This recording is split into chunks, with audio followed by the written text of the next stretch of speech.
What's up, everybody, and welcome back to the Virzi Effect Podcast Show. My name is Paul Virzi. You guys listen to episode 625. I don't know what that means since we've been doing in-studio stuff and not audio, but I am home in my studio, my home studio, I guess you could say, basically a little room off my garage, which I built during the pandemic. But my guest this week is somebody actually that I owe to the fans because they asked about you. So somebody was like, "You went to high school? You guys went to high school together?" And I'm like, "Yeah, dude. The dude would drive me home sometimes, but you know, a grade older. You were a grade older, right? One grade older. Yeah, you're one grade older. But my guest today, you guys know him as James Pietragallo. I always knew him as Jimmy. But he's on the show. He's the co-host of, I would say, I mean, you guys are crushing it so much with both pods, right? Like you're still doing both? Yeah, we added a third actually, like lunatics. Yeah. Oh, so you had crime and sports, right? Yeah, we started with that. And then small town crime, which small town murder we did after that. Small town murder, and now what is it? Your Stupid Opinions we do also, which we go and we look at reviews of everything you can imagine, from like sex toys to the Coliseum in Rome to a McDonald's at the Pittsburgh airport. And we read people's reviews and they're hilarious. It's so funny. And that's great because it's anything, right? It's anything on earth that has reviews to it. So it's so much fun hearing people bitch and complain about nothing. It's awesome. Oh, that's awesome. Yeah. Well, somebody was like, "You got to get James on, you know, you guys." And I was like, "Yeah, dude, I gotta do that." And it's so cool because when I started doing stand-up, somebody was like, "Hey, you know, he's doing stand-up in Arizona." Yeah. And then we actually were on a show together in Arizona, which is at the Tempe Stand Up Live. Stand Up Live. Stand Up Live. Yep, absolutely. Yeah, that was great. I was like, this is amazing. I can't wait. When I saw you on the schedule, I hit the booker up and I was like, I gotta be on that show. You have to hook me up here. And then we went to lunch together. And you were telling me, so I want to talk about this because you guys, and by the way, congratulations on all the success, man, because thank you guys, like, seeing that you guys are doing theaters and you guys were having people. Well, dude, crime is like, it's so funny how crime. Let me ask you that question because you're somebody that's you've delved so deep into this thing, and Forensic Files has been on forever. Law and Order has been on for 3 decades. What have you found? Have you found anything with the fascination of it? Is it a cycle? Like, what have you guys found with that? It'll never go away. Like if you look back on it, like since the 1800s, I mean, if there was a murder story, it was the biggest thing in the newspaper and the trial would be every day. So yeah, people have this sick fascination of, am I going to get killed? You know what I mean? No, is it like, I don't know if it's like, if you read enough murder stories, then you like know how to slip out from being murdered. Maybe is people's like back of their minds. Maybe like, if I know how all the approaches are, all the fucking angles, then I can skit and scat between them, you know, like, I don't know, maybe that's what people have out of it. Plus, it's just fascinating. What a crazy thought. Like, okay, this person, I don't like them, or they have insurance money or whatever the hell it is. I think I'll kill them. Yeah. And then I'll just say I didn't. And hopefully that'll work. Like, that's a wild fucking thought for a human being to have. Like, knowing how illegal it is too, not even morals, put morals aside and just like, you want to go to prison forever? What the hell is wrong with these people? So it's got to be part of it. Yeah. And it's also like, like, I remember one guy, like, these guys don't get divorced. Like Scott Peterson could have just been like, "Look, even though you're pregnant, I found someone, like, I'm just not into this. I want a blonde now. That's all." You know what? Brunette wasn't, I fucked up young. No, but like, it makes, fucked up young. My taste is really but it's developing. It makes I should have waited. It's maturing my taste over time. It started as a fetish, but I'm a blonde guy. I'm a blonde guy. It was just porn. Now it's real. I don't know what to tell you. But you know what it is? It really comes down to their sociopath. Like, so a normal person like you or I are going to be like, "Hey man, I love you, but it's not working out and I'm into somebody else." And it would really suck for both families for a while. But yeah, I got divorced. But it sucked. Yeah, it sucks. Air but mattress time. I think a narcissistic sociopath is like, I'm gonna fix it all my way. Like it's a whole other thing. But Yeah. I wanted to ask you this because you said something when you did Crimes in Sports, which was your first podcast where you Yeah. guys really started to take off. You found things about athletes that like you said, like you probably people got mad at you, like because you'd find something Yeah. about somebody that, like, whether it's like sexual harassment at the workplace, and then these fucking guys are They like, get fuck mad. these guys, right? Yeah, we got a few people are people are really territorial about athletes. So Oh, they'll right. they'll listen to 200 episodes and then they'll get to one guy and they'll be like, "Don't talk shit about Ohio State people. How fucking dare you?" Like, hey, calm down. You were fine when it was fucking Michigan or UCLA. This guy went to Ohio State and I'm an asshole now. What are we talking about here? He's the one who beat the shit out of his girlfriend 8 times. It's not my fault. How I'm did just you and Jimmy? So your partner is Jimmy Wisman, right? yeah, Jimmy Wisman. Yeah, definitely. And Jimmy and you met at the comedy clubs. Like, how did that connection happen? Yeah, we met. Yeah, we met. We were both doing stand up, and there was this friend of ours who was a mutual friend, and he's wasn't a very good stand up, but a very cool guy. You know what I mean? One of those guys. He was a Scottish guy, and he was an alcoholic, and he would just scream things. And an interesting guy to hang out with. I like weirdos. So this Yeah. guy, he's like, you need to. I have a guy you need to meet, and he was just like, you're gonna meet him. You're gonna meet him, and he's like in this Shrek fucking accent, and Yeah. he ended up hooking us up. He lived in like this terrible hooker motel, like this awful like monthly motel. It was horrible. And he's like, "Meet me in the parking lot." And I show up there, and he's like, "I want you two to meet." And he just like put us in a parking lot together. And Wow. he's like, "You two would get along," and we got along famously. And started talking a lot. And I came up with this idea for the podcast, and he was the guy I was talking to all the time, Jimmy, and we had the best conversations. So I was like, I'm going to do it with this guy. And then, from there, we were just, best friends and everything. So it's fun. And then the small town murder comes up now. So you got to be like, you're not just like, see me, I could turn this on and be like, hey, this is my comedian buddy, my actor buddy, my podcast friend, an old friend, somebody Yeah. in the business, and we talk and shoot the shit. You're doing a show called Small Town Murder where you probably find these towns where something horrific happened. You actually, during the day, you probably got to do research, no? Oh yeah, yeah, and we have a couple people that work for us too that do research also, and it's still a lot. Like before every recording of Small Town Murder, I'm up till 7 o'clock in the morning with that thing, finishing it Really? up. Yeah, getting it all because it's murder, so it has to be right. You know what I mean? Like when we get like a message from like a family member of murdered people and they're like, "Hey, you did a really good job with that." Like, your jokes is because it's a comedic show too. So, but jokes aside, you were respectful to my relative and you got all the facts right. You know what I mean? Like that feels Wow. good. So then we get that a lot. So that feels okay when we do that. But then some people, of course, are angry at us just for talking about it. We've had people be quite angry. We had a whole town rise up against us, essentially. The town Really? of Vincennes, Indiana, is not a fan. All of them. So They you guys aren't doing any theater shows no there? theater shows in Vincennes. No, we're gonna stick it. When we were in Indianapolis, we were even worried. Like we were like, the Vincennes people are gonna come for us. Like they hated us. They started like a petition, like a real paper. We got petitions in the mail to our PO box with like 8 signatures, like shaky, like elderly signatures that they got at like church and like saying stop doing what you're doing. We were like, how do you react to that? That's like, yeah, because they don't want that, like they don't want their town getting, Yeah, like, because I see some of these documentaries and I just saw this one where the town was like, the one where in Missouri where they killed the guy and the whole town kept their mouth shut. Skidmore. Yeah, we've done that. We did the Oh, bonus episode. Skidmore, and I just Yeah, watched the doc, and it was like everybody knows, like what, like they just surrounded a truck in broad daylight, yeah, shot the guy, the whole town. left the whole town, that like Yeah. law enforcement. And I know that like you can't go and talk about, like, some of these places you just can't go and talk about it. It's No just one like, will talk to you. Yeah, they get mad um, at you. It's dude, weird. what you do is fascinating because you do it in a comedic way.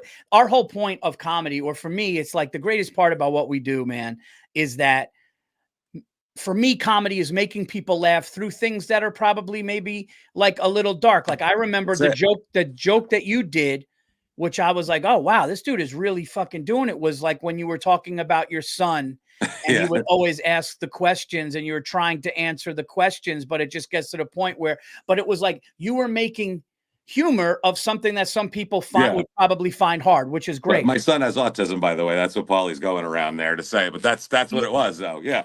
That's Again, I don't know like what level of the spectrum or whatever, but I know that parents go through that. We have friends that yeah. have, It's all kids. it's all kids and it's all levels of the spectrum. And when you did that bit, I was like, oh shit, this guy's bringing something like that to the forefront. Now you guys are doing that with real crime stuff, but this is the question that I have for you, because this is fascinating to me. I was in the car driving, and it wasn't a far drive. I was going to like Springfield, New Jersey. I was doing a gig. But my buddy, my neighbor goes, hey, dude, if you ever get like tired in the car, you should listen to some of these the crime podcasts. And like, Yeah. and I'm listening, and one of them, oh my God, it wasn't the Steve McNair one. It was another one. And I got to remember the name because this is years ago. But the dude who was doing the podcast actually cracked the case. Like Yeah. he was doing the podcast to be like informative, Yeah. but as he's talking to people, they kind of started putting pieces of the puzzle together and be like, holy shit, man. That happens. So yeah, so my question to you guys is, were you guys ever kind of reviewing something or doing your homework on something, and then you sat and you looked at each other and you're like, wait a minute, is there a chance it was this guy instead? Or does anything like that ever happen? Yeah, absolutely. We've had it happen recently, actually, where it's like, I don't think that guy's guilty. We actually, and then we've covered cases where the people got exonerated later on.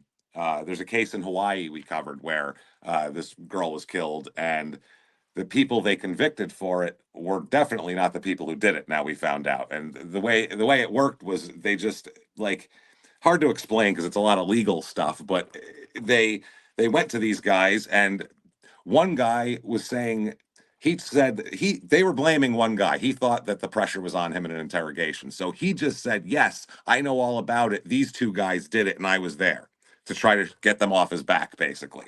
So they arrested these two guys and him and put them all in prison forever. And turns out none of them did it. The one guy was just trying to get out of an interrogation. And Wow. so now it's finally people are starting to get released. But one of the guys died in prison while he was waiting to get released and stuff like that. So it happens. And there's another one with a kid in Nevada who his father was murdered in their trailer. And there's a lot of weird things, and he's in prison for it. But our audience, I think, God, at least half of them didn't think he did it at all. So it happens all the time. Honestly, it's Yeah, that dude, that's really like fascinating stuff. I wrote to a guy. This is how much I'm into this. This is why I'm so excited to have you on, because like these documentaries. Did you see the Unreal Dream? which one is that about? The I Unreal didn't see Dream it. was this the guy and his wife went to dinner. This is back in I think the 80s. And they went to dinner, and then he tried to have sex with her at night, and she was like, I'm tired, I'm not in the mood. So he writes a letter to her because he had Mhm. to be to work at like 6:30 in the morning. So he writes a letter and he leaves it on the fucking bedstand, whatever, table, and was like, listen, you made me feel rejected. Anyway, he leaves for work at about 5:30 in the morning to get to work on time. She's bludgeoned to death in the head with a blunt object at Yeah. like 7 in the morning, and the 4-year-old is there, but he doesn't see Yes. anything, and the guy leaves. Guy In New does York. guy does 30 years. And like Yes. all the inmates were like, everybody says they didn't do it. We know he didn't do it. And Yep. the son finally came to visit him after visiting him for years, and the wife's family thought that he did it.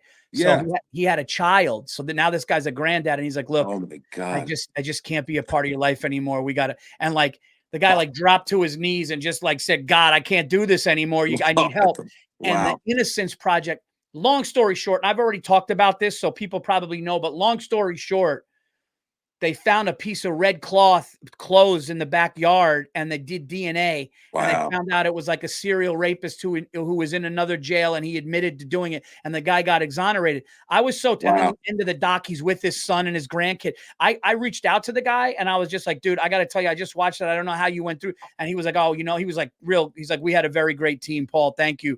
But it's amazing to me that It's like wild. And I think a lot of mistakes happen, Jimmy, from this is just from, I mean, what do you know, we tell jokes in strip malls. What do I Yeah, the fuck do we know? but What do I know? That's the famous old guinea thing. But what do I know? You know what I mean? I don't know nothing. What the yeah, fuck am I I'll be talking at the about? Palisades Mall this weekend, but here's who fucking really killed. Here, I'm telling you, no, but no, I'll what be I at was, Chuckles in Toledo, but seriously, but he's dude, the cure for cancer is in the leaves outside my house. You know those fucking guys? outside, Yeah, right yeah. in the yard. Yeah, yeah. If you rub a rock on your knee, I swear to God, I read. No, The ancient Incans did that. It works. I heard that. no, but a lot of mistakes happen in the interrogation room. That's one Oh, thing that, like, because people are too stupid to realize I'm not saying anything until I get a lawyer. yes. And another thing is, I saw that show where they'll keep you in there for 11 hours till you admit something you didn't do. Yeah. Oh, absolutely. False confessions are huge too. That's That's a whole other enormous, thing. and it's really hard to overcome that because in court that looks bad. You know what I mean? And to have the person go, "Oh, well, he's recanting it." Well, yeah, of course he is. Now he doesn't want to go to prison. That's what people think. But Yeah. a lot of times there's pressure, and sometimes let's face it, there's a lot of dumb people out there. A lot of really unsophisticated people. If you look at like an average IQ of 100, that means for Yeah. every 130 there's a 70. You know what I'm saying? So Yeah. you got to look at it that way and go, wow, True. that's rough. So I feel like when you get someone in there and it's the cops' domain, I mean, they're comfortable. That's their office, for Christ's sake. And you're coming Yeah. in off the street and you're uncomfortable, and they can make you say or do things that you normally wouldn't do. And I don't understand how it's weird because everybody, when they get in there, they think, even the guilty people, they're like, well, I can skill it. It's fine. Like I can work this. Like Yeah. I'll tell them my bullshit and they'll believe it because like my girlfriend believed me, or like, my friends buy my horse shit. But like, Yeah. they don't realize that when there's evidence involved, it doesn't work like that, you know? My favorite is when they're like they're dead to rights and the guy comes in and is like shows the evidence that they know they did it and they're still like, "What? Yeah, No." what? It's Huh? like, They're "No, like, here's the picture." Like, yeah, no, you that's got you. your DNA. See these match up? And then there's a guy named Russell Williams. He was a Canadian guy. He's a Canadian Air Force colonel. He was like in charge of a whole air base in Canada. He's like a very important guy, and he's a serial rapist and murderer. And they finally caught him. But the interrogation of this guy is, if you like interrogations, it's the greatest thing I've ever watched in an interrogation. This cop just, because he is Mr. Buttoned Up, he's an Air Force colonel, and everything is on the up and up, and these girls have been murdered around the base and outside the base and all this stuff. And Wow. so he's like, I'll come in and help you out, is his thing. Like, oh, I'm helping out. I'm helping the cops. But the cops have tons of evidence on him. Like, they have his tire tracks, foot marks, they have DNA of him, like, they have all this shit. But watching this guy get him to the place where he actually confesses it is amazing. It's amazing. It's a work of art to watch him. How long is the interrogation until they get to that point? It's like a 4 hour interrogation, and it takes like 2 hours to get the guy to realize that you ain't going nowhere, motherfucker. Like, you are dead to rights. And once he sees that, then the guy just goes, I don't want to hurt my wife at that point. He's like, I'll tell you He everything. starts Just unbuttoning his shirt. He's like, "All yeah. right." He starts stripping down. Yeah. He starts taking medals off. He's like, oh, that with the Valor, that's no good. I can't have that anymore. Purple Heart. There you go. Leave that for yeah. That's not going to work for me. So yeah, he just ends up giving it all up. So the cops, he says, just be nice to my wife when you go to my house. I'll tell you where all my shit is, because he had there's pictures of this guy. He would kill these women, break into their house, hide in their basement and shit, and then kill them. And then he would put on all of their lingerie and take pictures in it. Whoa. So there's like this cache of pictures of him in like all these dead women's lingerie and like this fucking bra. And he's like this Canadian military guy with a flat top. And he's like, Yeah, look at he's me in doing my like bra. airstrikes over Afghanistan that Yeah, night. yeah. He was responsible for transporting the queen when she came in and shit. Like, that was his job. Oh my God, dude. It's wild. I'm gonna throw two at you, and you tell me if you agree or disagree with me. Let's do it. The staircase, definitely he did it. Yes, for real. Definitely. I don't think there's any dispute on that. No, the spatter doesn't go that high off of stair fall. It's just No, it's no. yeah, cast off. And the timing of it and like the way Yeah, I think he did it. for sure. Peterson. Now, making a murderer is a weird one for me because this is the one where I went back and forth, and I'll tell you my thing and then you tell me your thing. Yeah, So please. making a murderer was like, everyone's like, oh man, what the cops dropped the key. That's fucked up. They, the whole blah, blah, blah. But I know people, and there are definitely some listening that from that county in Wisconsin came up to me and said, had family in the courtroom, told me more things than the doc didn't because the doc was pro Avery. Yeah, it's pro Avery. for sure. I want to say he either knows who did it or took some part, but maybe I don't know. Like, I just don't know if he's 100% innocent, but I don't know. And I would love your thoughts on making a murderer, because I know you probably did a lot more homework than I did. Yeah, no, I think honestly, I'm in the same camp as you, where like he definitely knows what happened. There are more people on that kind of enclave than just him too, because he had relatives there that were also kind of scumbags, and there's issues there. And the whole thing, the problem is when they got Brendan Dassey, who's the nephew in the interrogation, the kid who just wanted to watch WrestleMania, When he's he like, said, "Can I go home and watch wrestling?" after basically admitting to yeah, can I watch WrestleMania now? Like, I was like, whoa, that's how far. That's what I mean. For every really smart person, you have a kid sitting there admitting to murder, going, "Can I watch WrestleMania now?"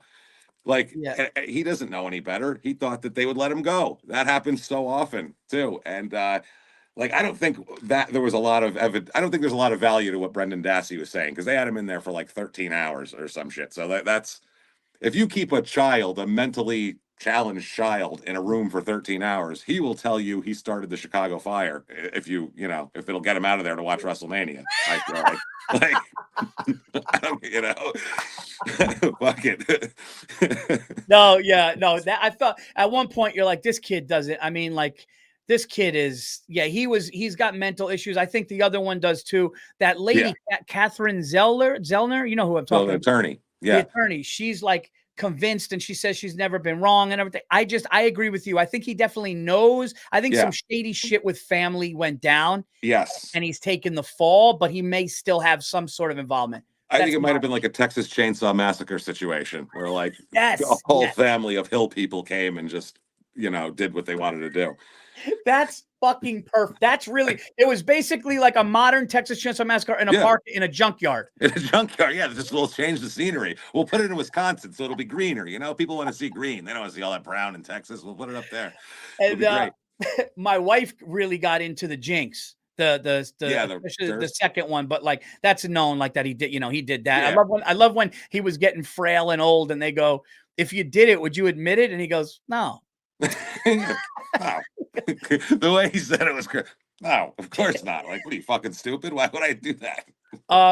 So James and I, for the listeners, okay, and if you haven't, I mean, I'm sure if you're in comedy, you've crossed over to crime, but if not, if you have, I mean, you got more listeners than I got, but for that show, but if you're listening to this show, go and listen to that podcast because it's amazing. So James and I grew up probably 6 miles south of Poughkeepsie. Yeah. Went to high school, I should say, because I'm all over the place, Yeah. But I spent 5 years of my life from 8th grade to 12th grade.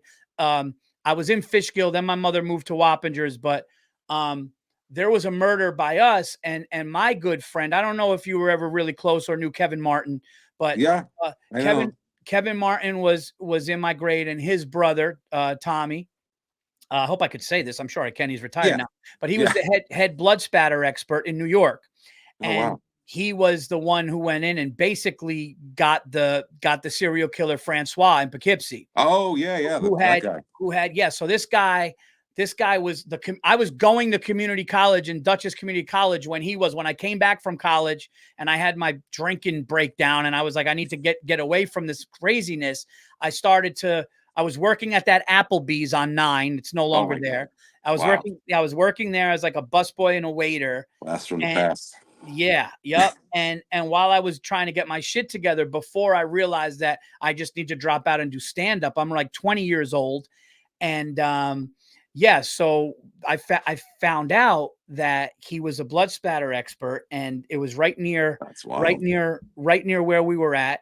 Yeah. And Kevin, Kevin Martin told me, like, he was like, yeah, dude, my brother went in there, but I was getting my shit together, going to Dutchess Community College, and people said they saw the kid, and he would sit there quiet with his headphones on. I knew some girl in the college who was like, yeah, no, he was like sitting right there doing it. Oh And he was man. like, and they're always like quiet, nice, and shy. But here's the weird thing.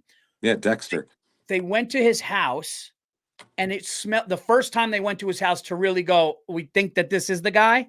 Yeah. It smelled so fucking bad, and the house was so dirty that they just talked to him and then they left. But Yep. then the next time they showed up, they said, and I found this out from, and I know a cop that was there. So not only was he the blood spatter expert, but a good friend of mine worked as the cop outside the house to make sure nobody got in the The crime perimeter, scene guy. Yeah. the crime scene. And he said that when they finally came to get him, James, he walked out on his deck like relieved. Yeah. Oh, yes. Like, Imagine the pressure of that. dude. Imagine the pressure of that. Like when if you watch Dom or listen to Dahmer's interviews after he's caught and he's spilling everything for weeks, he's so relieved. It's amazing. He's like, whew, man, that was crazy, wasn't it? Like, No, you're right. weird. He's like, I shouldn't be out there. Thank God. And then they Yeah. asked, like, would you do it again if you got out? And he's like, I would have the urge. Like, it's Yeah. probably better that I'm in here. But it was kind of funny to be like, oh, they almost want to be caught when they don't want to be caught. But when they're caught, they're like, almost like, thank you. Yeah. Cause it's a lot of work too. Think about how much work that is. Like, oh, if you watch the show Dexter, I'm watching the show Dexter, and he'll, all day he goes to work. He's a blood spatter analyst. He comes home. He's got a girlfriend. He's got a kid. He's got all this shit. And then he's like, okay, it's 10 o'clock. I got to go out killing. So then he's got to go take this guy, put him down, put the plastic down, get everything going, cut him up, take him in the fucking ocean, drop him off. I'm like, that's like a 6-hour procedure. Like, who has time for that shit? Who has the time to make a living and do that? My wife asked me to go to get mulch once, and the fucking that's a great start to a story. I don't know why it is, but it is. The burden that I felt to go and just get bags of mulch. Like, she was like, do you feel like going to Home Depot and getting me mulch? And I'm like, absolutely not. I don't want to do that. But the thought of going there and taking and stacking the bags and doing that and going, I couldn't imagine being like, dude, I got to get these 3 bodies in my attic. Right? Before anybody notices. Oh my God, dude. And if you don't bring the mulch, what's the worst that's going to happen? Your wife's going to be like, where the fuck's the mulch? Right. But if this guy messes up, it's over. His whole life's over if he screws this up one little bit. That's so fucking funny, dude. Oh, sorry. No, go ahead. No, go ahead. What were you going to say? We covered a case in Fishkill that involved people we went to high school with. Yes. Yeah. There was a burning. They burned something. Yeah, dude. They killed the whole family and burned the house down. And the people who did it, a couple of them, I knew them. We knew them in high school. They were in our class, and they were assholes. And the most easily predicted murderers I've ever seen in my life. Yep. And you know what? My buddy's brother interrogated the one that did it, and like he walked in all tough. And then when they really told him like what he was looking at, that all went away. So you guys did that one? We did that one. Yeah. With a couple of them were in. I remember, I'll never forget this because I used to make fun of these kids all the time because they acted like tough. They'd walk around tough and they'd have like their like combat boots on and shit, but they were like, so I'd call them Hitler in the A-Team because the one kid had like a Hitler haircut, and then he had like a couple of twins with him who were like Middle Eastern of some kind. I don't know. It was some kind of weird A-Team he was putting together here, and they would always just be give you a look, and then just be all, I'm tough. And I'm like, they're going to murder people. And then they walked on the highway and shit. They killed animals. Anytime you hear somebody killing cats and animals and shit, it's always a warning sign. So, that happened with Dahmer too. Yeah. Did something, because I don't watch the docs where people are like, oh, Virzi, I know you love crime docs. Did you see the one? I don't do the one with kids anymore. I can't. When the guy put his daughters in the oil, Chris Watts. Dude, I can't. Like, once I saw like that haunted me. That's still and then even like back in the day in Myrtle Beach when the lady put her kids in a car in the water because her boyfriend didn't want her to have kids. So have you guys done some stuff that's made you that's really disturbing where you're like, I don't even want to fuck with this? Yes, actually, there's a couple. There's shit we avoid too. Like, I don't. We try not to do ones with dead kids, basically, because that's really depressing. Yeah. And unless it's like a whole bunch of people and a kid is in the mix, then that's fine. But if like the kid is the target of the whole thing and somebody just, kills all their kids, like that's not No. there's no comedy in that really. It's just N- sad. yeah. Yeah. It's just sad. Yeah. There's no breakdown of that whatsoever. But it happens to where we have to do that, cover the kids. Yeah. I was gonna say, what happens when you guys run out, but you're never gonna run out? Not of murder, no. No, we'll never. There's thousands of them. I mean, it's new ones every day. It's crazy. And if you look back too, I find our whole thing is I try to find more obscure murders because like a lot of the shows they all cover the same thing, over and over and over again. So I kind of try to find some that nobody's really talked about for the most part. What would you say if I had to ask you? And I didn't fucking, we're comics, so we don't prepare, and we were friends for a long time, so I didn't have any. Oh, let's talk about this. But is there something off the top of your head that comes to mind where you say it was one of the most obscure or weirdest? Like, are there any that you just look at and you're just going like, A, it was so easily avoidable and not even necessary, or B, it's the weirdest shit. It's the Yeah. weirdest one. What would you say is one of the weirdest ones? Phillips, Oklahoma. There's a case in Phillips, So Oklahoma, much, right? so much for you having to think I about it. know it's everybody brings it up constantly. That's why it's Wait, what is Phillips, it? It's Oklahoma. Phillips, Oklahoma. Phillips, yeah, because we called it Lou Diamond Phillips, Oklahoma for some reason. We kept calling it so Okay. Phillips, Oklahoma. And it's this weird family where there's this guy, and then he's got a wife, and then he's fucking the wife's sister, and he's fucking the wife's mother, and then other people are in the house. They have no running plumbing in the house. They have a shit bucket on the front porch. There's like 12 people that live there. Oh my It's god. a fucking disaster. And then a few of them end up getting killed, right? And then the main guy, who's the main telling the women to kill this one or kill that one, he gets in there and his defense is the whole story's insane. If this one's fucking that one, it's crazy. But the defense is, and it's literally on the document of the court document, is titled the white trash defense. That's his defense, is that he comes from a long line of white trash and he can't help it because he's a genetic scumbag, basically. That's Wow. for like 8 pages of like that, with like research of talking about the Okies in the 30s coming from the Dust Bowl. It's like he killed like 5 people. None of this matters. What the fuck are we talking about here? He's Oh. a So trailer wait, dwelling so scumbag. he was having sex with his wife's sister and his wife's mother. Oh yeah, and other people too. Like there was a whole, and they're all in the same house too. That's the crazy part. And Like and who did he kill? he had like his wife kill like her sister, and then he killed like he might have killed the mother. I don't remember This was exactly, like but an in-house Charles Manson thing. yeah, just he was making his own sex cult. And then there's another one in Rulo, Nebraska. That was one of the ones that was really disturbing because it was like a cult actually in Rulo, Nebraska, where this guy would do a thing where basically any question they had to ask, like, hey, should we go do this today? He'd say, well, let's do the arm test. Okay. And the arm test would be like he holds his arm out and like you hold it up. And if it drops, then yes, we should do it. And if it stays up, then we shouldn't. And they're acting like this is a real thing. They like, oh, let's do the arm test. And like 30 people gather around to watch, and they're all like hands on their faces, like, oh, what's gonna happen? Oh, his arm dropped. Okay, we're good, everybody. It's Right. crazy.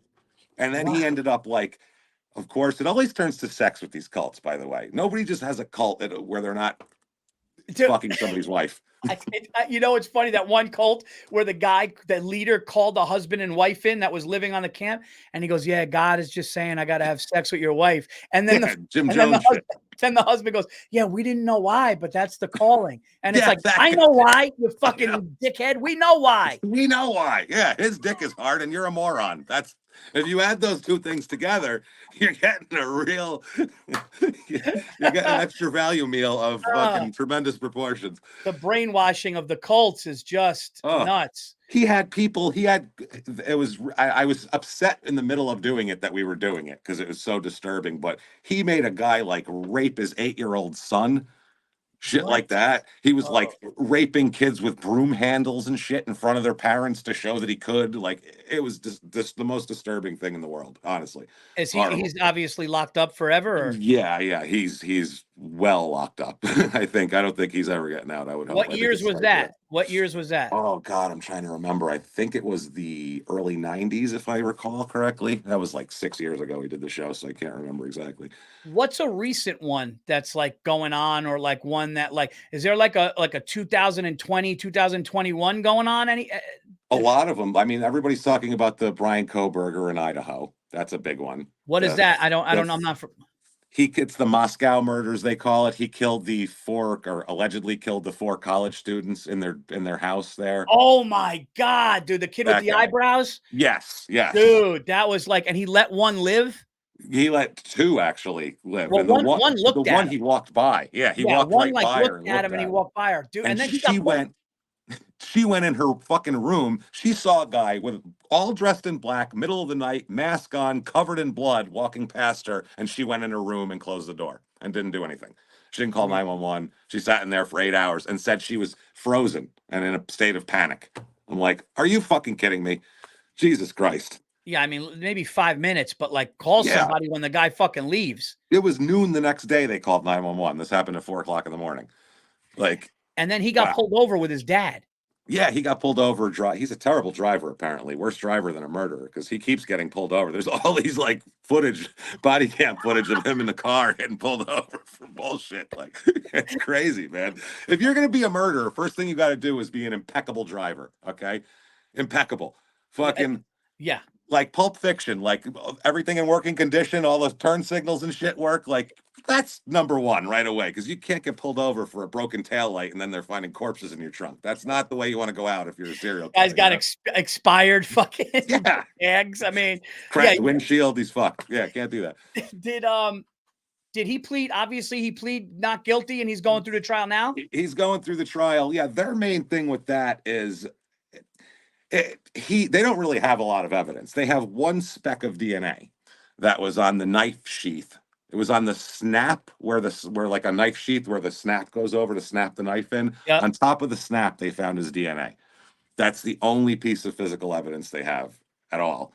But how the hell else is his DNA on a knife sheath from the murder weapon in the girl's room? That would be hard to, hard to talk your way out of. And And she's he was yeah. always in the neighborhood, like stalking them, basically. His phone was in that neighborhood like 13 times in 5 months or something.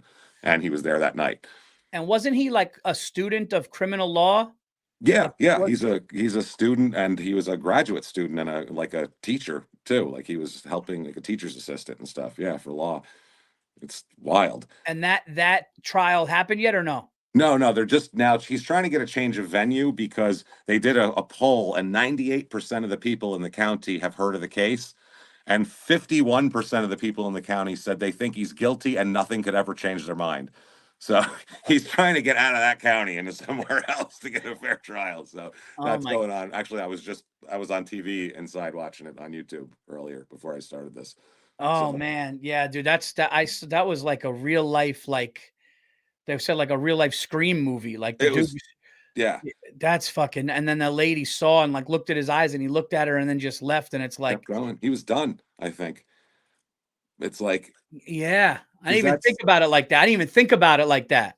Yeah. I've seen this a few times in these cases where somebody will do a whole butchery of shit and then just not just ignore somebody because they're spent, they're done, they got it all out of their system and they don't have it anymore.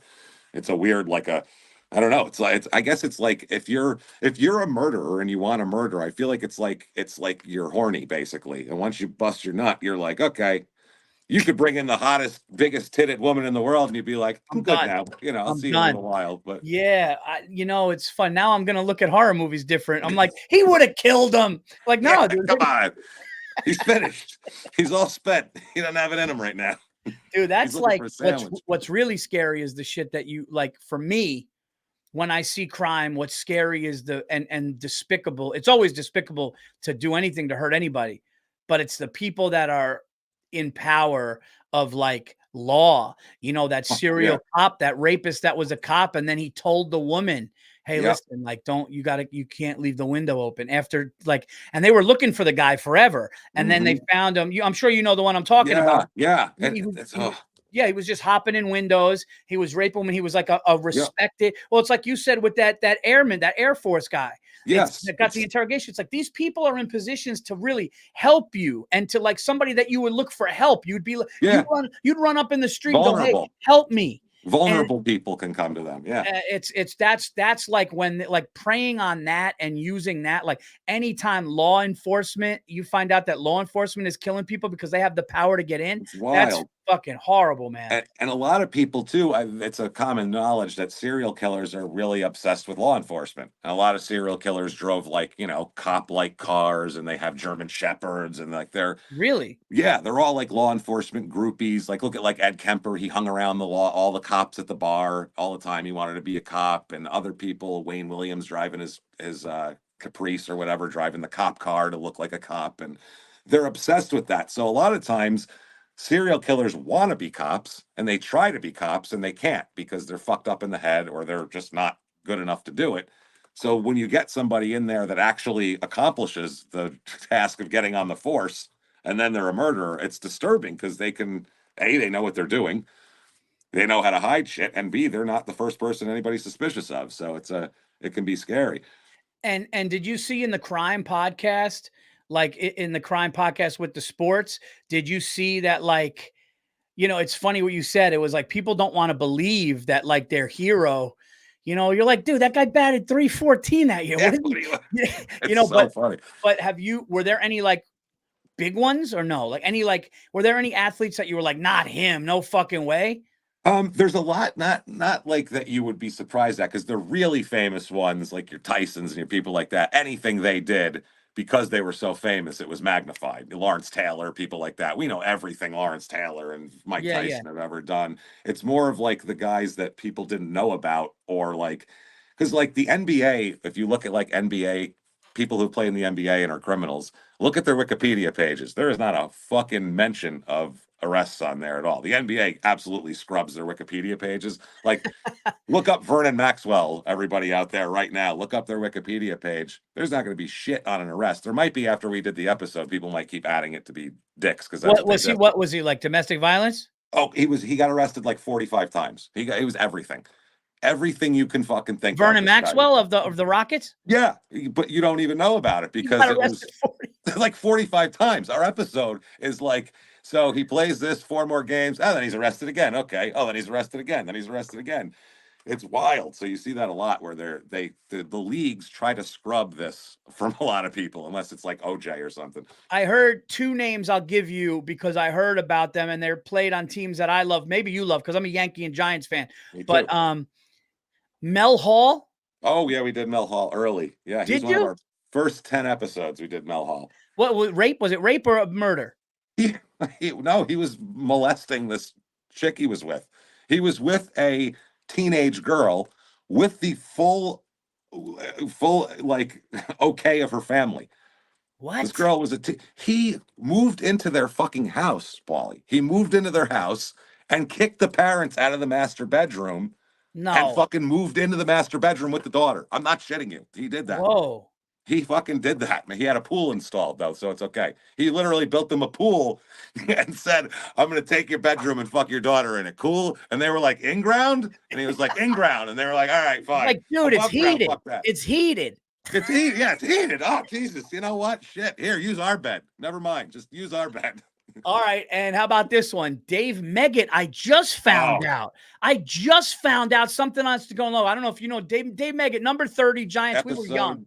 Love Dave Meggett. I didn't live up in Dutchess at that time. I was living near the White Plains, West Harrison area. Okay, yeah. And I was like 6th, 7th grade. He was number 30. We Oh, loved yeah. him. He was that small fucking Third down back, returning punts. and like he's getting, I mean, I heard he's got a we did an episode on him too. He I think it was 7 rapes he did. And these are brutal too. Like this isn't like I don't know if the word, I don't want to say it's not a soft rape, but I mean this is like right. he didn't drug anybody, or like, not that that's any better, but you know what I'm fucking saying. Yeah, Jesus yeah. Christ. But he, like, one girl, he fucking slammed her arm repeatedly in the car door to make her stop fighting him and shit. Like, he's a monster. And then he just walk away.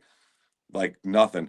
Wait, is he Um, locked up now or no? oh yeah, he's locked up. Yeah, he's locked up for a long time because I think it's like 6 rapes he got convicted of, like Oh my. brutal assault and rapes.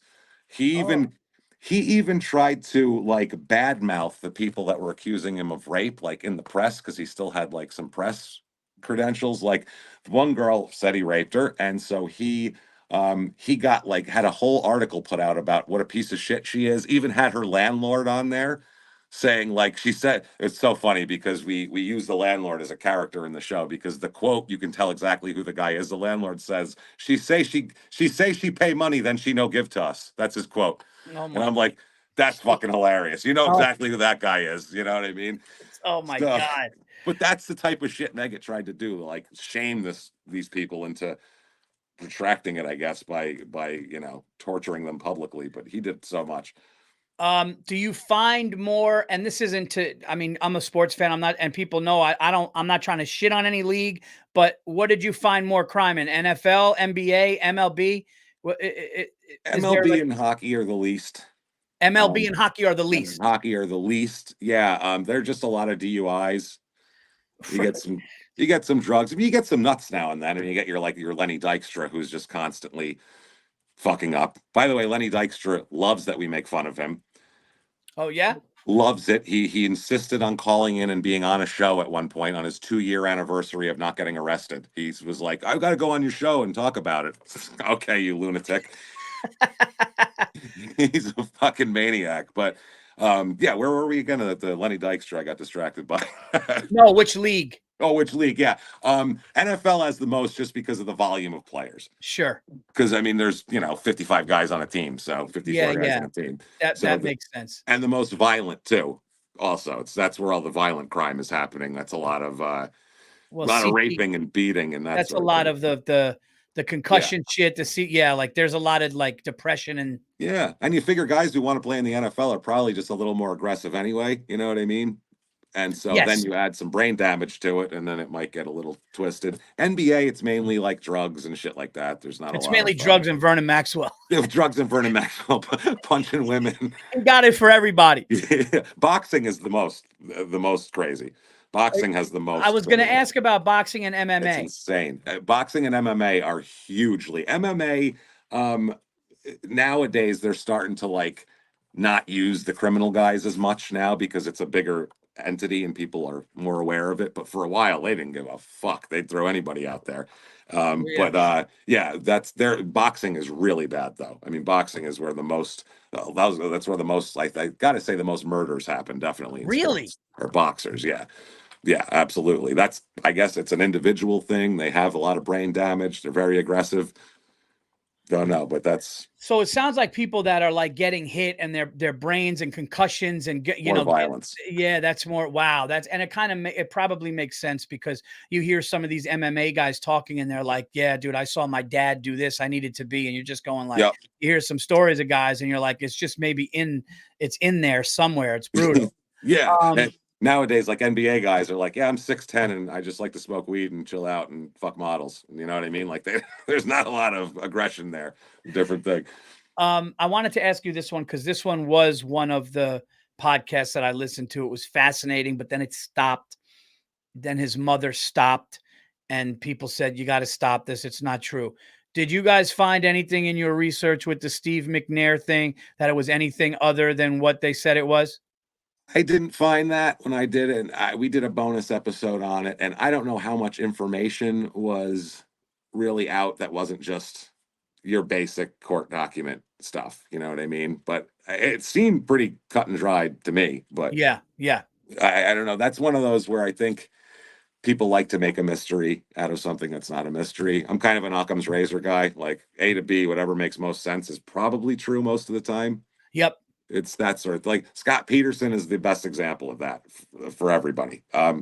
Scott Peterson, that's the case that drives me the craziest that people think he's innocent because he's like the most guilty person I've ever looked at ever.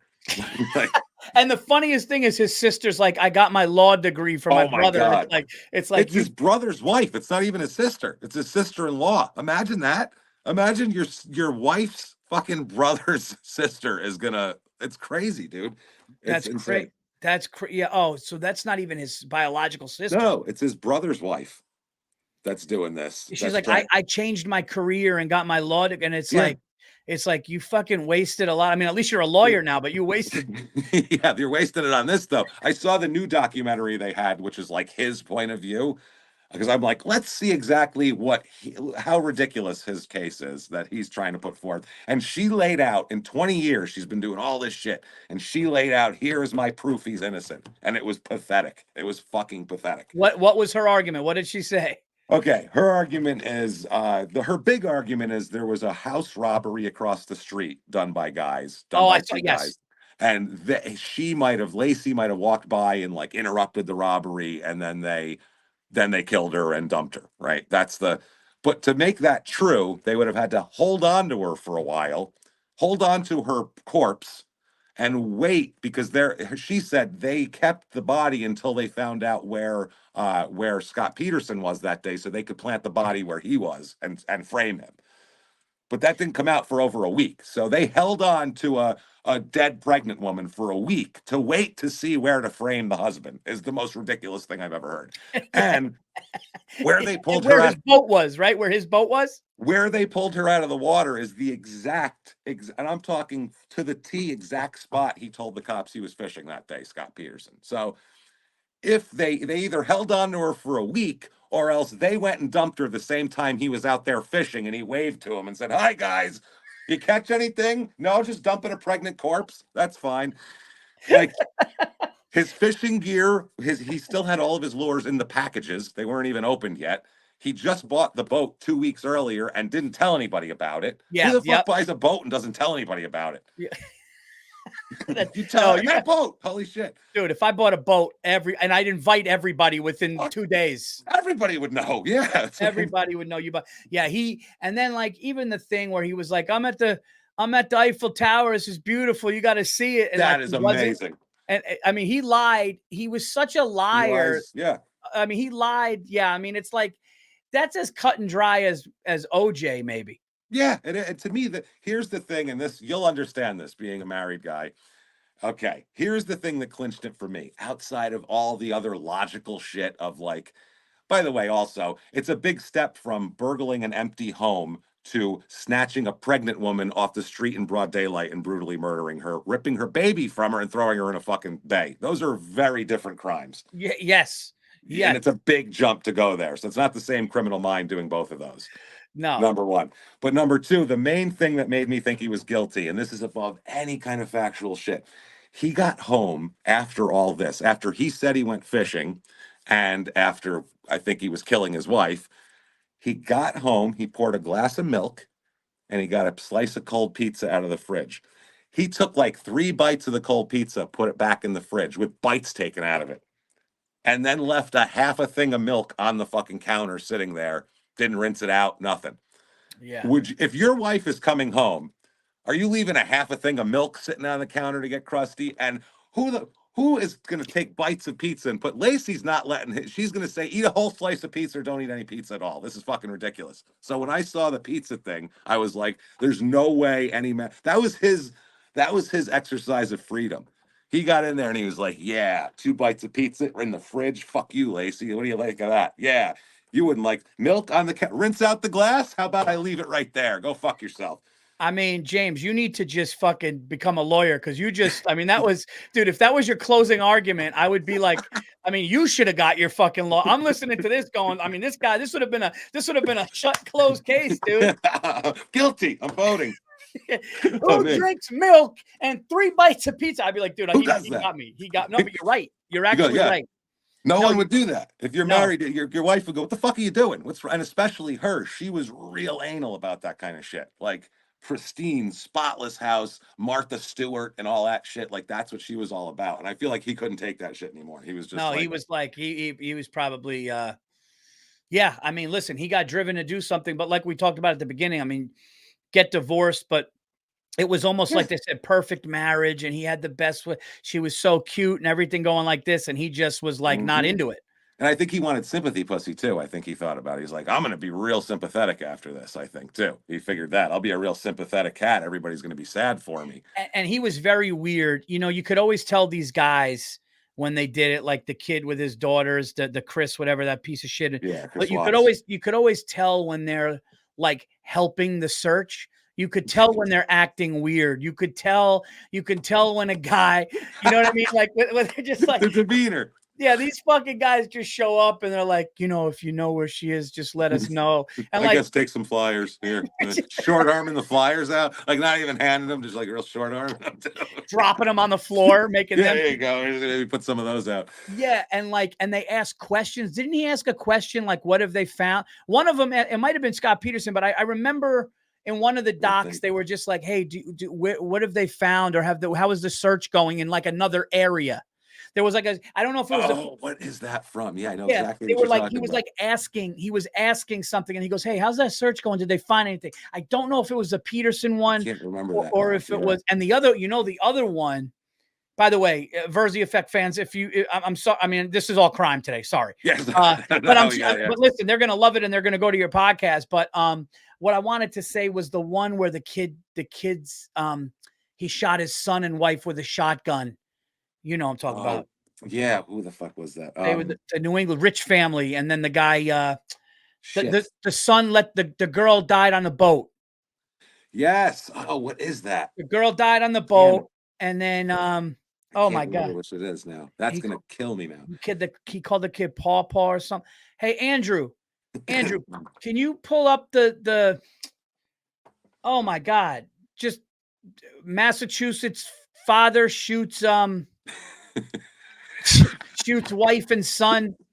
Oh my God, what's the name of Google that one? search is getting more complicated as it goes. It Yeah, does that this. was and he waited for the grandfather to die because the grandfather loved the kid, but it was bringing on all this heat to the family. Oh my, Yes. you know what I'm talking I about, know right? exactly what you're talking about, and it's killing me now. Killing me. Andrew, are you there by chance or Andrew? No, not Andrew Robinson. No, no, no. Gee, there's another Massachusetts guy who killed his.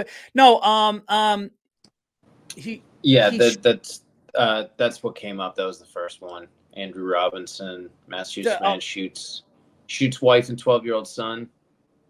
No, not 12-year-old. He was older than that because he. Where the fuck? Yeah. He. Unfortunately, there's a few of them to choose from. Just give me the name. I'll know the name. It was on Netflix recently.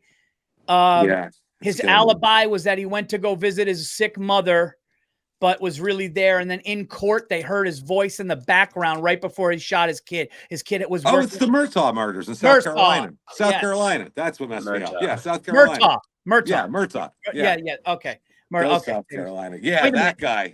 Andrew, hold on a second. Who's Andrew Robinson? That's another thing?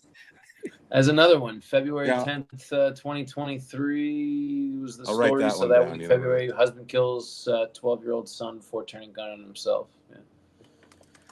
Shot wife and son. Man. That's how sad things are in the world, that you go, Massachusetts man shoots wife and son, and another one from last year comes up. And fucking pages of results of different shit.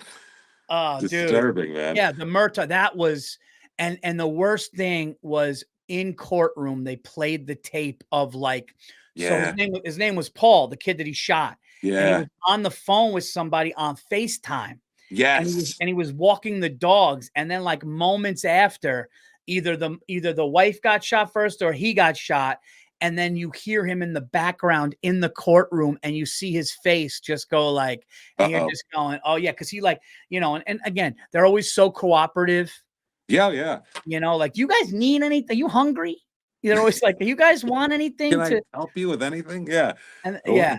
And then I feel bad for the cops that got to go, hey dude, you've been real nice and everything. And we appreciate, but there's some questions about you. And then that's when everything just changes. Yeah. That's such a weird relationship. Like that cop thing is like a real Venus flytrap. If you're a homicide detective, like, cause you have to like lure them in with all this, hey, we're just like each other. And I connect with you and all that shit. And then you have to like slam this fucking trap shut going, I've been lying to you the whole time. I hate you and I think you're scum and I want to fucking put you in prison forever. Like wild flip to make, right? Yeah, they really do, like, it's like the Michael Corleone turn from when he comes back from war until when he turns into they starts out like this nice, and then he's just like, you're fucked, but He turns off slow in his chair and shit out of nowhere. when I got my DUI, so I got a DUI.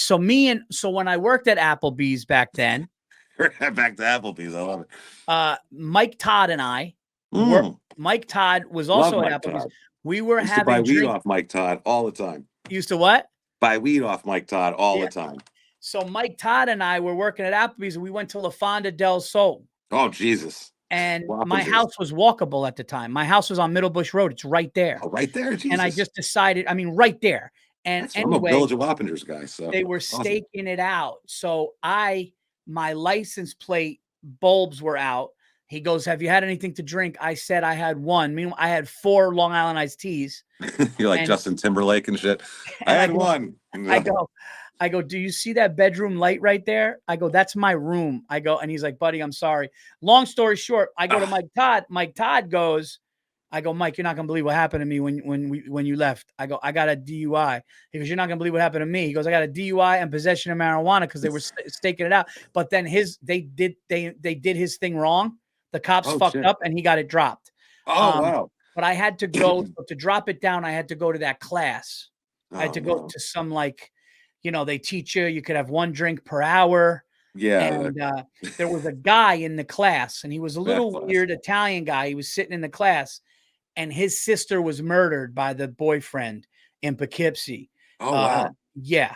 Yeah. And I remember hearing it from Kevin Martin telling me about it. Yeah. But this guy was there, and I guess he was just so distraught about what happened to his sister. He had drinks and he got pulled over, but his sister was murdered in the house, and blood splattered by a staircase was what, and I remember, like, I go, "Kevin, remember you told me that?" I go, "Dude, that person's sister, that person's brother was in, rest her soul, was in the DUI, like, insurance class or whatever like that."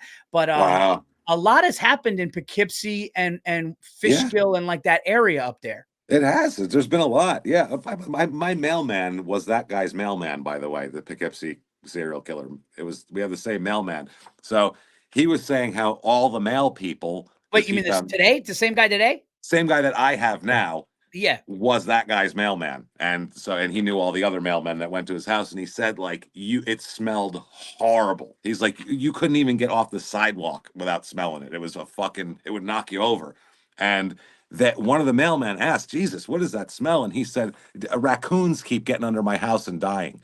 He tried to explain the smell to people as there's a bunch of dead raccoons under my house. Like, it's like a raccoon. They go there to die. Like, raccoon hospice is under my porch. That's what's going on. And like, it was like, it was like, well, that's what Dahmer said to his neighbor. Remember his neighbor? Yeah. She was like, she's like, "Jeffrey, what's that?" He's like, "Oh, I got some bad meat. I got some bad meat." And it's like, or it's the barrel next to your bed. It could be that. Decomposing fucking people from the bar, probably. It would be where that is. Dude. And they're all he told me something, and this is probably cool information to give you, but he told me, he said some shit that, like, all of them were at some conference in Miami or down south, and like the brain of a serial killer, like the actual chemicals, there's like, they're different. It's like the brain, their brain has this thing of like the part of the brain that would have empathy or feel bad. It's just not like they could just talk as a matter of factly about doing the most horrific shit. It's wild. Yeah. There's no way to cure that. You know what I mean? That's like, don't tell me any comedians did anything from any of your studies. There was one. I know there was one rape guy. Yeah, well, there's probably a lot of rape guys, I assume, that we he don't was know a serial. about. He was a serial rapist, and they found him by his comedy schedule on college campuses. That's right. Holy shit, I remember that. Yeah. Yeah. Yeah, no, I haven't found a whole lot in comedy. We kind of let our weirdness out. You know what I mean? Like, I think that's what it is. Like, you had this joke that I loved, Paulie. I fucking love it because we have very similar brains with shit, like some certain OCD shit that we both have. 100%. That, yeah. And like, I noticed, like, in high school, you drank and I smoked weed, and that's how we chilled it out. You know what I mean? Yeah, Like back in that's the right. day. And That's so, the weed still helps me fucking, it still helps me do that. But you had a joke about, you ever just have like just be holding a baby at the top of the steps, and you're just like, if I just fucking throw this thing down the steps. oh yeah. That fucking shit is that most people wouldn't say that thought. And I think, Right.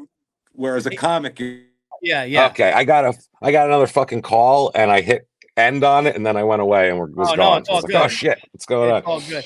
No, but I appreciate you saying that, because like this one woman came up after a show and she's like, I suffer with OCD, and it's cool to hear you talk about that. But it was hard for me because when I had kids, I loved them so much that horrible thought happens. So Yes. But the great, and I really do appreciate that compliment, because when I would say it it's on real. stage, when I would say it on stage, you could see people, and I'm like, oh, I'm not the only fucked up one. But yes, it's like you said, that's kind of how we deal. Like when you were talking about your son, and you were, and I talked about that. That's our way. And you notice that serial rapist comedian was, they said, cleaner than Cosby. Oh, always going to be cleaner.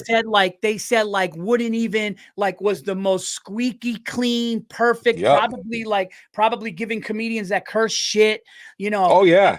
And all that. And then you're like, oh, okay. And look at Cosby. That's an, Yeah, I mean, about that. Cosby's fucking doing that shit, and you're going, you gave Eddie Murphy shit for saying fuck, and you're drugging and raping women for 30 years. At the exact same time, you were calling him up going, yeah, your act is too dirty and all that bullshit.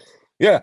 But that's how it is with comics, though, because the biggest asshole I've ever worked with was fucking stone cold clean.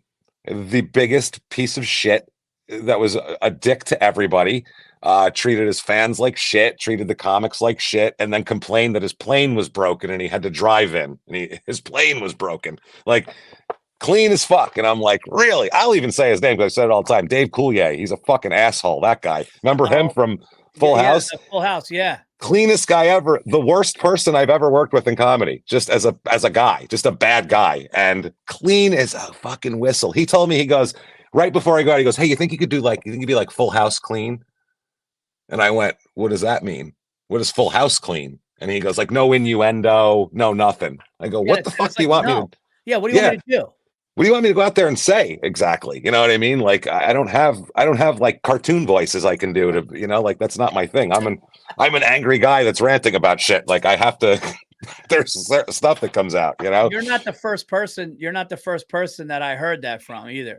I bet he was a real asshole. Really, just a huge. He had a guy. This is real comedy shit, but he had a bunch of friends there, and one of his friends had like a niece with him, and this niece was like all up in my shit for some reason, because I don't know, whatever. I went on stage, and fucking people are. So she was really like coming on to me and all this shit, and I was like, hey, I'm not real interested, and I was trying to be cool. She was a lot younger than me. I had a girlfriend. I wasn't interested.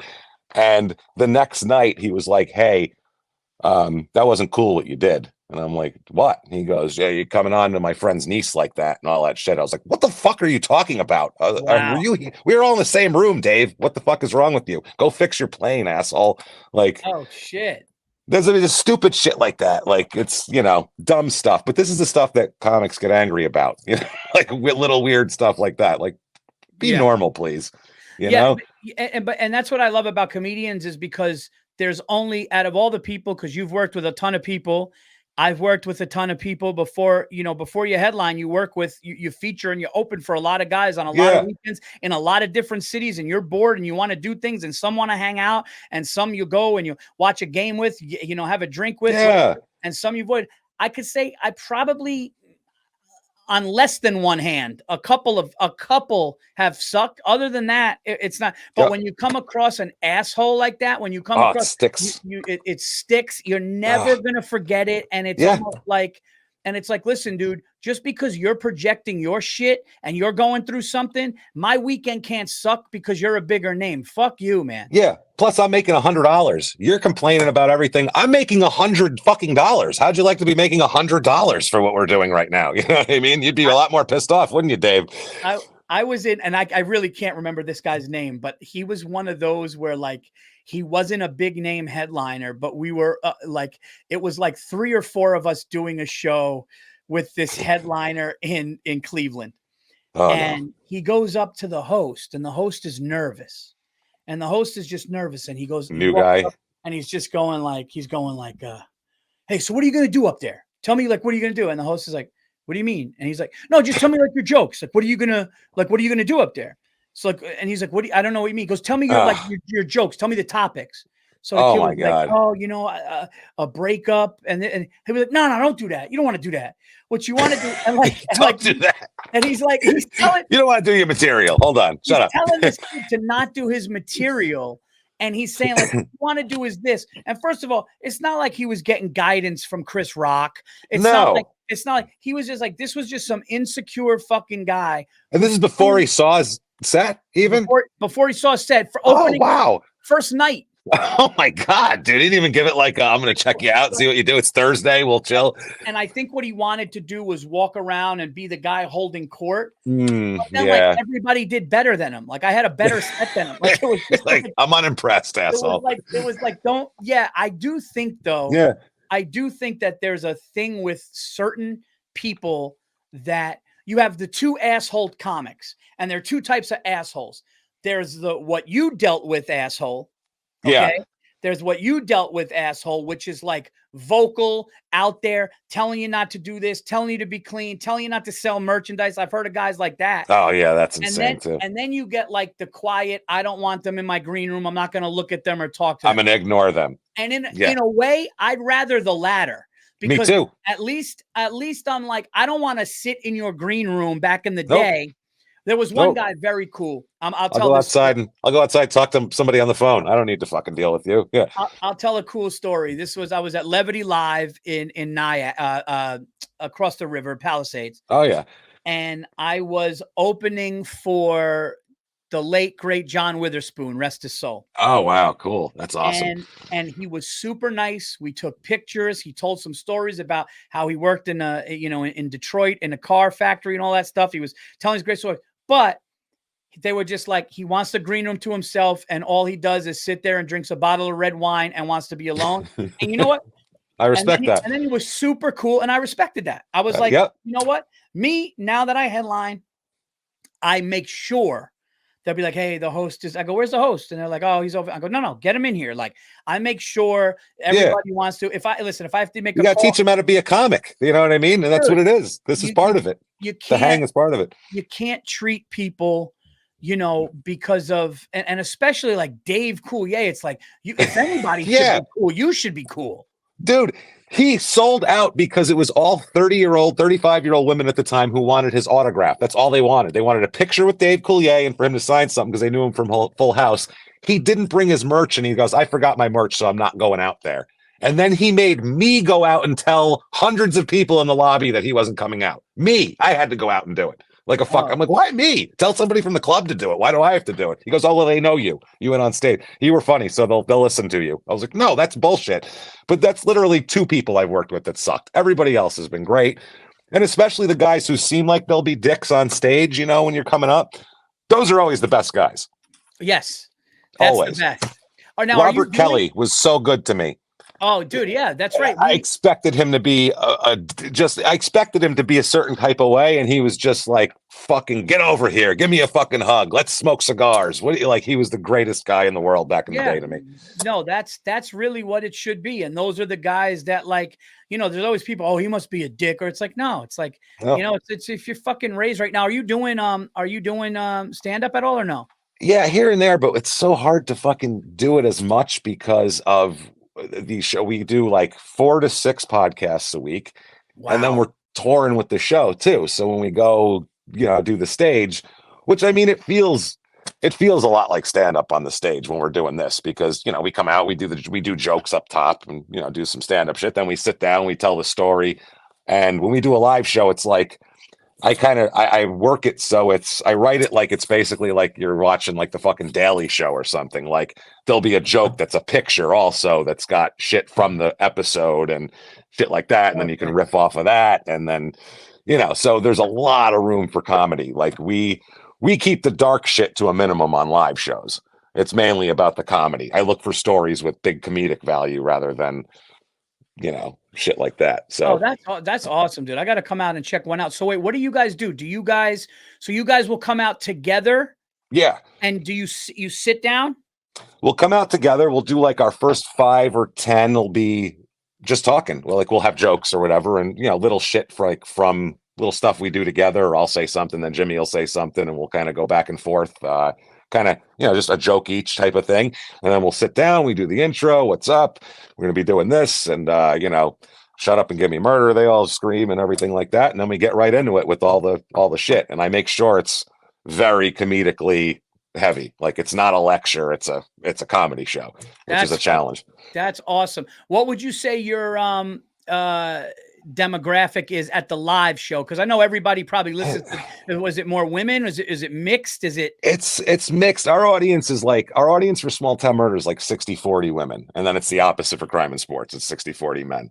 So well, you're covering all bases. Well, yeah, it's pretty good. So we get a lot of like couples that come together, like that listen together. So we get a lot of that. Couples listen together. There's groups of college girls, and then there's groups of 55-year-old women that come out. So it's a really big range of people. Like if we'll do a meet and greet after, it's like, holy shit, there's so many different types of people. It's pretty cool. How many tell you about a crime? Every single fucking one. Dude, it's not even it's worse. It's worse than that. It's worse than that. Like, because like Jimmy, my partner, and by the way, I haven't mentioned him enough because he's fucking fantastic. But Jimmy is like, he doesn't do the research. Like, he doesn't know what I'm going to tell him, basically, and when a show starts. Like, I'm telling you a story. I'm going to tell my friend a story, and then he's going to react to it. Is the way our whole thing is. He's the kind of the eyes of the audience.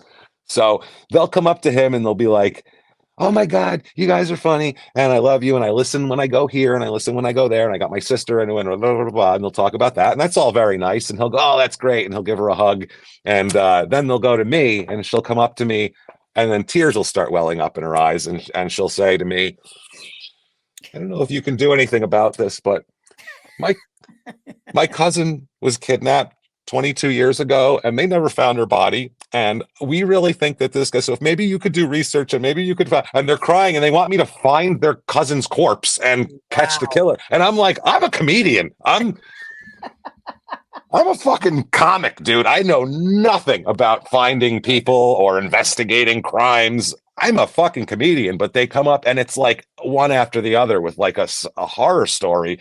And I'm like grateful that they will open up and will, give a shit enough to tell me about that. But at the same time, I'm like, it crushes your soul after a while. I'll go back to the hotel and I'm like, I got to have like 5 drinks just to get away from that, Yeah, I figured that they would, because people, no, in a weird way though, you're kind of giving people, like, not to sound sappy or anything, but in a weird way, you're giving people, I would think, family of victims, you're giving them like you're almost making it like they're not a victim and they shouldn't be like they shouldn't be defined by what happened. You kind of do that. Yeah. I feel like.